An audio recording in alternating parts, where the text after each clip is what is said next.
সালামু আলাইকুম এভরিওয়ান।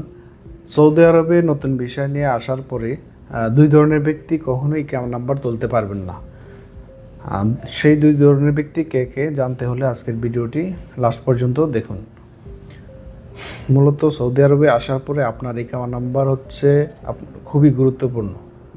আপনি আসার পরে আপনার কফিলে যদি ইকামা নাম্বার না দেয়, আপনার কফিল যদি খুঁজে না পান, ঠিক আছে, সেই ক্ষেত্রে আপনি বিভিন্ন ধরনের সমস্যায় পড়তে পারেন। আর আপনার যদি ইকামা নাম্বারটা থাকে তাহলে আপনি অ্যাপসার অ্যাকাউন্ট খুলতে পারবেন, যে কোনো কফিলের কাছে কাফালা দিতে পারবেন। আর আপনার কফিলে যদি ইকামা নাম্বার না দেই, ইকামা নাম্বার যদি খুঁজে না পান, বিভিন্ন সময় সমস্যায় পড়বেন, কোনো ধরনের সেবাই পাবেন না। অ্যাপসার অ্যাকাউন্ট খোলা থেকে কাফালা হওয়া পর্যন্ত কোনো সেবাই পাবেন না। সো দুই ধরনের ব্যক্তি কে কে?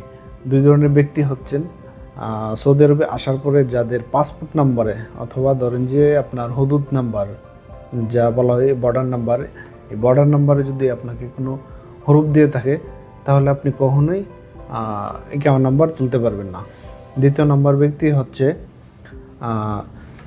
যার বায়ানাত হয় নাই, যার কফিলে বায়ানাত করে নাই, মানে হচ্ছে আপনার কফিলের মুআসাসার মধ্যে আপনার যে তথ্যগুলো, আপনার যে ইনফরমেশনগুলো আপডেট করে নাই, অন্তর্ভুক্ত করে নাই, সেই ব্যক্তিও কখনোই ইকামা নাম্বার তুলতে পারবেন না।